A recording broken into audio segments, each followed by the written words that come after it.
Hi, welcome to A Bound Bindery. My name is Keely, and in this video we'll be covering 3 different ways to cover your book without a Cricut. Cricut machines make this hobby really expensive really quickly, so my goal is to make this accessible for everyone. The first way we're going to try this is by using a hot foil pen. So this is a heat-based tool that you use to apply metallic foil onto different materials.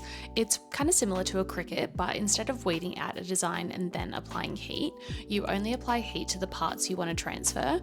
The hard part about this is it only looks as good as what you can draw, which has never been a strong suit of mine.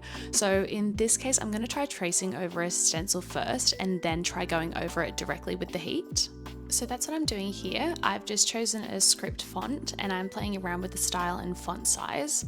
I'm sure you can do this with any design, and then I'm just going to print it on plain A4 paper. Now that my stencil's printed out, I'm going to prepare my materials.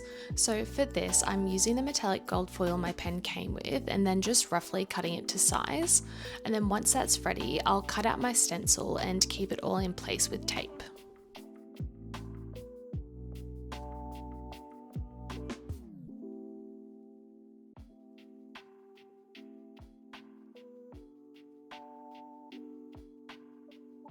The foil for this is really delicate, so before I tape it down, I'm just going to take some of the stickiness off the tape by sticking it to my hand first. If you have washi tape, that's even better because it's really low tack, so it won't rip your foil. And then once the foil's in place, I'll do the same thing again, but for the stencil over the top.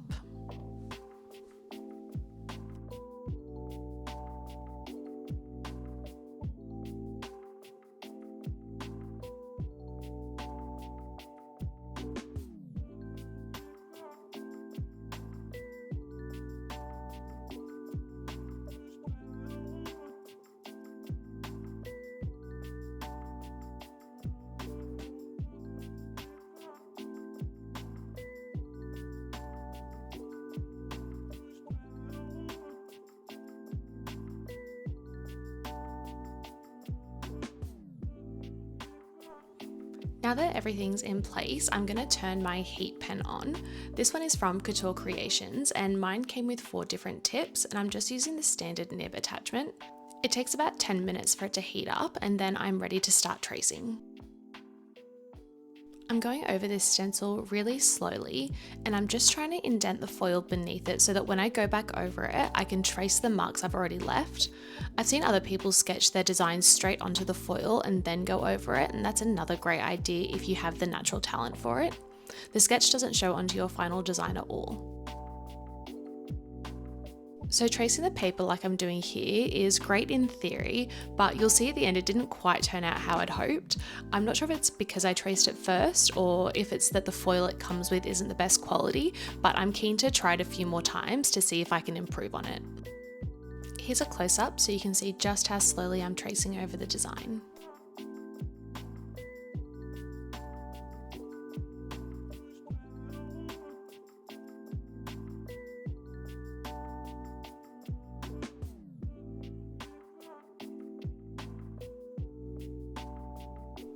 Now that I've made an initial pass over, I'm going to go back over it straight onto the foil.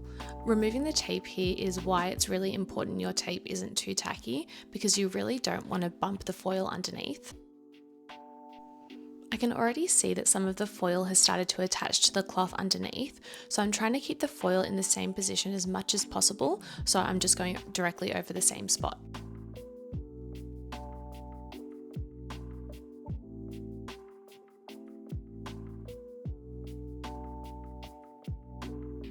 Now for the reveal, it's a little bit underwhelming. I'm impressed with how well it looks like the stencil I traced.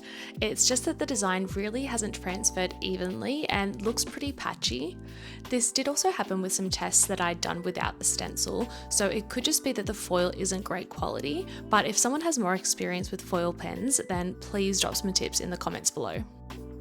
I'm still going to add the author's name down the bottom, but if you're in the same position as me and your foil pen didn't quite turn out the way you'd hoped, we'll go over another way to cover your book in the next part where we make our own dust jacket for our book.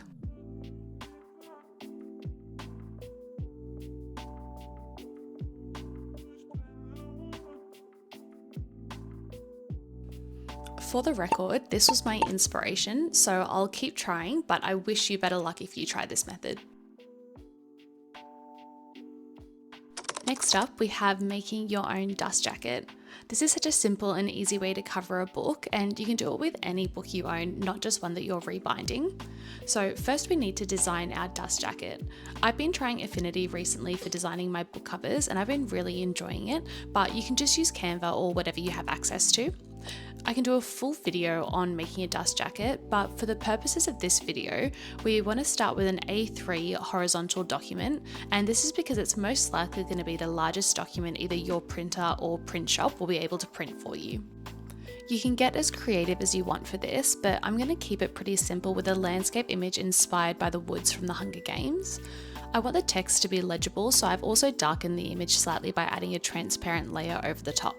Then we're going to go through and add the guides for my front, back and spine, and this is so that I can make sure the text is centered to each section, and then they'll be removed once I'm happy with the design. I always start with the spine and make sure it's centered in the middle of the document and place everything around that. You'll notice I've also left an 8mm gap in between the spine and the front and back. This doesn't matter as much when I'm using it for a dust jacket, but I can also use this technique to make a paper cover for my hardback book, which we'll cover later.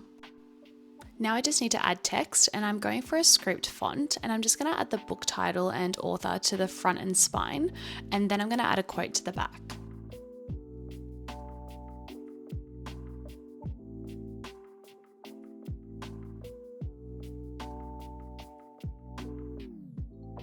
Now that I'm happy with the design, I'm going to remove the guides from my design and add them to a separate document.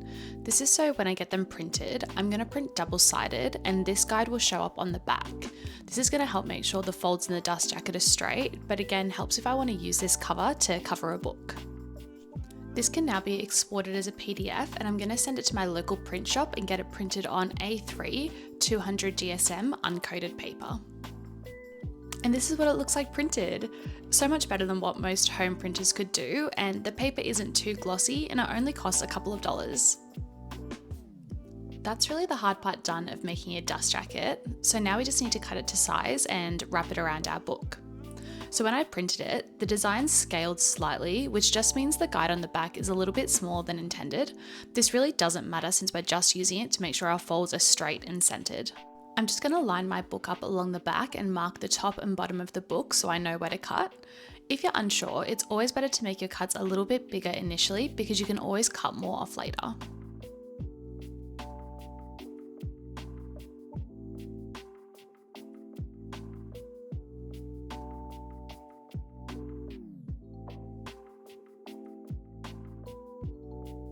Now the top and bottom have been cut off, I'm just going to trim the white edges off. You don't need to measure the edges because any excess is just going to get tucked inside the front page.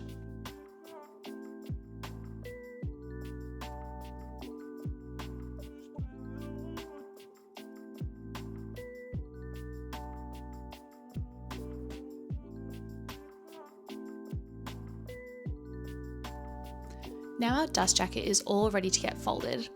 The first thing I'm going to do is line up the spine so that it's centered and straight, and I'm going to start creasing the cover around the spine. Real dust jackets don't have those harsh folds, so you just want to make sure you're gently shaping the paper around the spine rather than folding.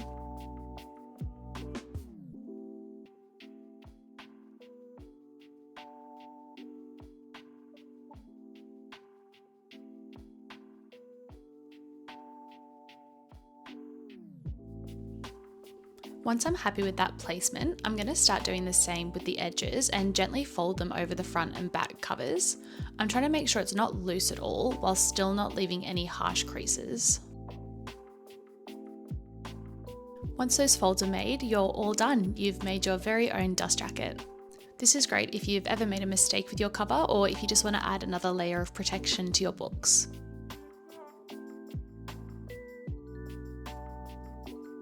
The last affordable book covering option is paper over board binding.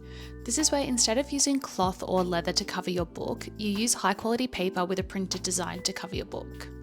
The paper we'll be using here is exactly the same as the paper we just printed out for our dust jacket, which in this case was an A3 200 GSM uncoated paper. We're essentially combining the steps of making a dust jacket with making a cover for a case-bound book and putting them together. Because I just did the Hunger Games, I'll be making a cover in a similar aesthetic but for catching fire.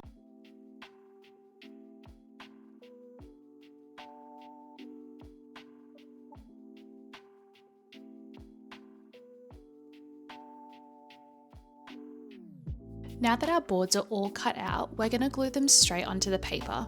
This is where the guides come in really handy because there isn't room to readjust the placement of your board once you've stuck it to the paper. It follows a very similar process to a case-bound book, but we're going to apply the glue straight onto the board. This is because it's really important we don't use too much glue or our paper is going to absorb that liquid and go wrinkly, and it could even tear. We have a lot more control over the amount of glue we use if we put it directly on the board first. We're aiming to have a really thin layer over the entire board, and if it seems too wet when you're finished, just give it a minute to dry, just so it's still really tacky but less wet. You can see here my board is a little bit bigger than the guide, which doesn't matter so much because the front, back and spine design flow into each other, so as long as it's straight, it doesn't matter if it matches perfectly. If you've designed yours with borders, you'll need to have a play around with the scaling just to ensure that it prints the exact size it was designed. When we're using our bone folder to smooth down the paper, we need to be really careful to make sure we don't tear it. This means mostly using the flat side of the bone folder, and you shouldn't need to use the tip at all. You can see I'm still making the crease, but I'm being a lot more gentle than I normally would.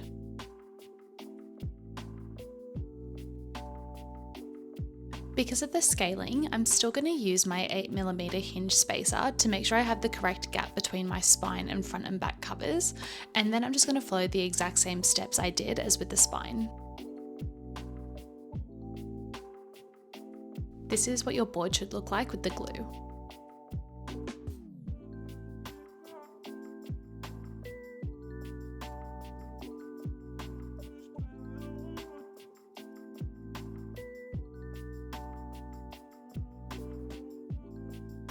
Now that our board is attached to the paper, we're going to smooth it all over and just make sure there are no air bubbles stuck under the paper. We're going to ensure that the hinge is nicely creased and then start to press in the edges where the paper is going to fold around the edge. This takes me a while, but I really want to take my time and make sure that the finish is flawless.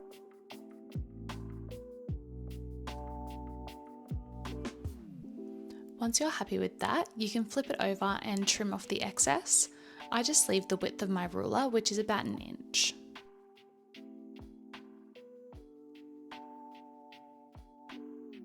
As we all know, now we're going to trim our corners. You can just cut this with scissors, but I like to go in with my 3.5mm corner guide to make sure they're all consistent.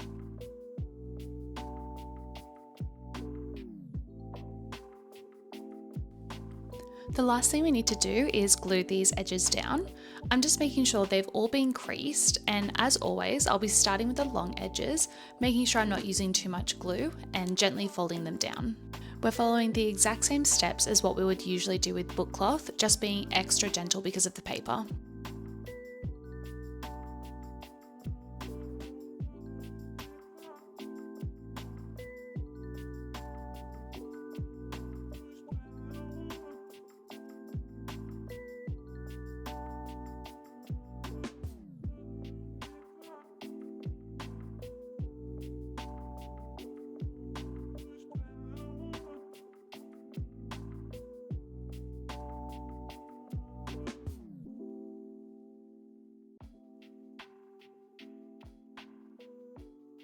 And there you have it, you've made your own paper on board cover. As long as you have a print shop near you, this opens up so much potential for designs, vibrant colours, and it only costs a couple of dollars. I'm going to leave this under something flat and heavy for a couple of hours to make sure it's completely dry, and I already have a video on casing in your book, so if you're not sure, head over to my channel and watch that video to see how to put these together. And this is what it'll look like once you've cased in your book. So this is what the designs look like side by side. Obviously one is a dust jacket, but I think I want to rebind the whole Hunger Games series in this paper on board style. I think they look so good together. As always, thank you so much for watching. Whether you want to try a hot foil pen, need to cover up your mistakes with a dust jacket, or just try paper on board binding, I hope you found this helpful.